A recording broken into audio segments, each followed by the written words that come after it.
ప్రజాకవి.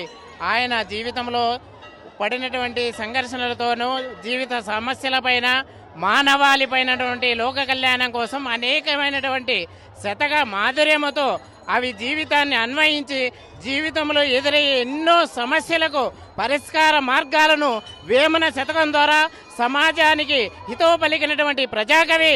చక్కని పద్యాలు రెండు వినిపిస్తాను. అనగననగ రాగమతి చైలచనుండు తినగ తినగ వేము తీయనుండు సాధనమున పనులు సమకూరు ధరలోన విశ్వదాభిరామ వినురవేమ మేడి పండు చూడ మెలిమై ఉండు పొట విప్పి చూడ పురుగులుండు పిరికి వాణి మదిని బింకమీలాగురా విశ్వదాభిరామ వినురవేమ. ఎగ్జామ్స్లో లైబ్రరీకి తీసుకెళ్ళి గ్రంథాలయంలో వేమన శతకం, భాస్కర్ శతకం, సుమతి శతకాల పైన పిల్లలు ప్రత్యేకంగా ప్రాక్టీస్ చేయించి వాళ్ళని ప్రాజెక్ట్ వర్క్గా శతక పద్యాలు ప్రతి పిల్లవాడికి మినిమం 2 పద్యాలు కంఠస్థం చేపించి చూడకన్నా భావం చెప్పించి ప్రాజెక్ట్ వర్క్ కింద రాపించి వాళ్ళకి ఎఫ్ఏలో కేటాయించిన మార్కులు కూడా కేటాయించడం జరుగుతుంది. అంతేకాకుండా ప్రజాకవి వేమన గురించి, ఆయన జీవితం గురించి, ఆయన సమాజంలో సమస్యలపైన పరిష్కార మార్గాల్ని పద్య రూపంలో ఎలా వెలువరించారనే విషయాల్ని కూడా పిల్లలకి అర్థమయ్యే భాషలో క్షుణ్ణంగా వెలువరించడం కూడా జరుగుతుంది. ఆ విధంగా వేమనపై ఉన్నటువంటి శతక మాధుర్యమని పిల్లల్లో కూడా అభిరుచిని కలిగించడానికి, పద్యాల పట్ల ఆంతర్యాన్ని కలిగించి ఈ కడారపల్లిలో వెలిసినటువంటి యోగి వేమన ఉత్సవాలకి ప్రభుత్వం ప్రవేశపెట్టినటువంటి ఈ ప్రత్యేకమైన కార్యక్రమాన్ని విజయోత్సవంగా జరగాలని, బాగా విజయవంతం అవ్వాలని ప్రభుత్వం చేపట్టినటువంటి ఈ పథకం వేమన పర్యటన కేంద్రంగా గుర్తింపు పొంది ఇంకా దినదిన అభివృద్ధి చెందాలని కోరుకుంటున్నాం. వేమన జయంతి ఉత్సవాలకు తలవల్ల మండలం గుండువారిపల్లి ఉన్నత పాఠశాల నుండి విద్యార్థులను మేము తీసుకురావడం జరిగింది.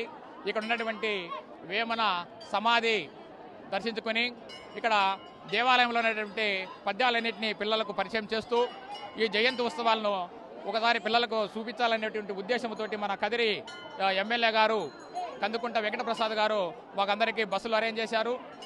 ఆ ఉద్దేశంతో మేము తీసుకొని వచ్చాం. కడప జిల్లాలో జన్మించి కడప జిల్లా నుంచి అనంతపురం జిల్లా, సత్యసాయి జిల్లా ఈ ప్రాంతాలలో వేమన గారు ఎక్కువగా తిరిగి ఆనాటి సాంఘిక, ఆర్థిక, సామాజిక పరిస్థితులను దృష్టిలో ఉంచుకొని ఆసువుగా చెప్పినటువంటి పద్యాలు ప్రజలలో ఎంతో చైతన్యం తీసుకొచ్చాయి. వాళ్ళల్లో ఉన్నటువంటి మూఢత్వాన్ని పోగొట్టి చైతన్యపరిచే విధంగా, అందరికీ అర్థమయ్యే విధంగా ఈ పద్యాల్లో సరళంగా, సులభంగా తెలుగులో చెప్పడము చాలా ఆనందదాయకం. అక్షర జ్ఞానము లేనటువంటి ప్రజలకు కూడా అర్థమయ్యే విధంగా, చదువుకున్న వారికే కాదు, చదువు రానటువంటి వాళ్ళు, అక్షర జ్ఞానం లేని వారికి కూడా వేమన పద్యాలు అనేటువంటి తెలుగు పాడడం అంటే ఎంతో ఆనందదాయం, హర్షించదగ్గది. అలాంటి పద్యాల్లో కొన్ని ఉప్పు కప్పు రంగు ఒక్క పోలిక నుండు చూడ చూడ రుచులు జాడవేరు పురుషులందు పుణ్య పురుషులు వేరయా విశ్వదాభిరామ వెనురవేమ. అంటే ఉప్పు, కర్పూరం చూడడానికి తెల్లగా ఉంటాయి, కానీ వాటి రుసులు వేరు. అలాగే మనుషుల్లోనే చూడడానికి మనుషులంతా ఒకే రకంగా ఉండరు. వాళ్ళల్లో మంచి వాళ్ళు ఉంటారు, దుర్జనులు ఉంటారు. అవన్నీ మలుచుకొని తెలుసుకొని ప్రవర్తించాలని సూటిగా సూత్రప్రాయంగా ఆయన ఆసుగా చెప్పినటువంటి పద్యాలు ఉన్నాయి. అదేవిధంగానే కులాల వర్ణనీకరణ గురించి, వర్ణ వ్యవస్థ గురించి కూడా చెప్పాడన్నమాట. ఏమని అంటే పశులు వన్య వేరు పాలెల్ల ఒక్కటే పుష్పజాతి వేరు పూజ ఒక్కటే దర్శనంబులారు దైవంబు ఒక్కరే విశ్వదాభిరామ వెనురవేమ అని. అంటే కులాలు పశువులు వన్నారంటే ఆవు, మేక, గొర్రెలు ఇవన్నీ వారి రకరకాల రంగుల్లో ఉంటాయి. ఎర్రగా ఉంటాయి, నల్లగా ఉంటాయి, తెల్లగా ఉంటాయి. వాటి పాలు మాత్రమే తెల్లగానే ఉంటాయి. పుష్పాలలో ఎరుపు రంగు ఉంటాయి, నలుపు రంగు ఉంటాయి, తెలుపు రంగు ఉంటాయి, రకరకాల రంగుల్లో ఉంటాయి. కానీ పూజకు మాత్రం ఉపయోగించేది పుష్పాలు ఒకటే. అదేవిధంగా దేవుడు ఈశ్వర, అల్లా, తేరేనామని ఎన్నో రకాలుగా దేవుళ్ళను మనం పెట్టుకున్నాం. కానీ అన్ని భగవంతుడు ఒక్కడే అనేటువంటి చక్కటిని, నీతిని తెలియజేసే విధంగా ఈ పద్యము చెప్పడము జరిగిందనమాట. ఇలా కుల వ్యవస్థను గురించి బడుగు వారికి, బలహీన వారికి ఈ విధంగా వర్ణ వ్యవస్థ ఇస్తగులు ఉన్నాయి. ఆనాటి సాంఘిక, ఆర్థిక పరిస్థితిని దృష్టిలో పెట్టుకుని అప్పుడప్పుడు ఆసుగా చెప్పినటువంటి పద్యాలు ఇవి. అవి ఏమైనా ఏ రోజు పద్యాలను రాసుకుంటూ పోలేదు. ఆయన చెప్పినటువంటి పద్యాలను మన పెద్దలు పూర్వీకులు ఏకసంతాగ్రహులై వాళ్ళు మరలి వాళ్ళ నోళ్ళల్లో నాని నాని నాని మన కవులు చెప్తుంటే సేకరించి రాసిన పద్యాలు శతకము అంటే 100 పద్యాలు. కానీ ఇక్కడ శతకానికి ఉన్నటువంటి లక్షణాలు కాకుండా మహాగ్రంథంగా 2000కు పైచీలుగా విశ్వదాభిరామ వినరవేమ అనేటువంటి మకుటముతో పద్యాలు రచించి తెలుగువారి గుండెల్లో స్థిరస్థాయిగా స్థానం సంపాదించినటువంటి వేమన గారు ప్రజాకవిగా పేరు పొందారన్నమాట. మన భవిష్యత్ తరాల వారికి ఇలాంటి పద్యాలను తెలియజేస్తూ పాఠ్య పుస్తకాలలో పద్యాలను పిల్లలకు నేర్పిస్తూ భవిష్యత్ తరాల వారికి ఉపయోగపడే విధంగా తీసుకురావాలని మనస వాచ కర్మన భగవంతుని ప్రార్థిస్తూ మాకు ఈ అవకాశం ఇచ్చినటువంటి మీడియాకు ప్రతినిధులకు కూడా ధన్యవాదాలు తెలియజేస్తూ ఇక్కడ యోగి వేమన జయంతోత్సవాలు జరుగుతున్నాయి. యాక్చువల్గా ఆయన సొంత ఊరిది కానప్పటికీ ఇక్కడికి వచ్చి సమాధి కావడం వల్ల ఇక్కడ ఉన్నటువంటి ప్రాంతానికి బాగా అభివృద్ధి చెందాలని ప్రభుత్వం వాళ్ళు జయంతోత్సవాలను జరుపుతున్నారు. మరి ముఖ్యంగా ఇక్కడ ఉన్నటువంటి పరిచయస్తులందరికీ ప్రతి ఒక్కరి గ్రామస్తులందరికీ ఇది గర్వకారణమైన విషయం. మేము కూడా ఈ గ్రామస్తులమే, మా తాతయ్య వాళ్ళది ఈ ఊరే. కానీ మేము చదువు కోసం కానీ ఉపాధి కోసం కానీ కదిరి ప్రాంతానికి వచ్చి అక్కడే సెటిల్ అయినాము. ఇక్కడ స్కూల్ తరఫు నుంచి జెడ్పీహెచ్ఎస్ కాలసముద్రం కదిరి మండలం మేమందరం వచ్చినాము, టీచర్స్ అందరము. ఇక్కడ వేమన గారు మనకు సంబంధించి చాలా జ్ఞానాన్ని అందించారు. సాధారణ ప్రజలకు అర్థమయ్యేటువంటి సాధారణ భాషలో పిల్లలకు అర్థమయ్యేటువంటి భావంతో పిల్లలకు అర్థమయ్యే విధంగా ఎన్నో వేమన పద్యాలను ఆయన రచించడం జరిగింది. అవన్నీ కూడా మేము మా పాఠశాలలో కూడా పిల్లలకు బోధిస్తున్నాము. ఎందువల్లనంటే పిల్లలకు గ్రాంధికమైన భాష అర్థం కాదు, ఇటువంటి సరళమైన భాషనే ఉంది కాబట్టి వేమన పద్యాలకు ఎక్కువగా ప్రాచుర్యం కల్పించడం జరిగింది. మన ప్రాంత అభివృద్ధి జరుగుతుంది, ప్లస్ టూరిజం డెవలప్ అవుతుంది. దాంతోపాటు వేమన గారి గురించి ప్రపంచానికంతా తెలియజేసేలా రాష్ట్ర ఉత్సవాలు జరుగుతుండడం మాకు అందరికీ గర్వకారణం. ప్రభుత్వము ఎంతో విధంగా ఈ జయంతి ఉత్సవాలను ప్రవేశపెట్టడం జరిగింది.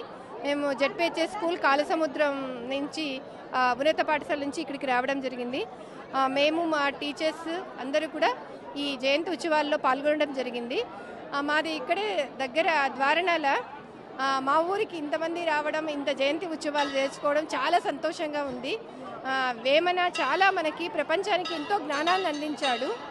అప్పుడే ఆ కాలంలోనే యోగి వేమన ఇక్కడ సమాధి కావడం జరిగింది.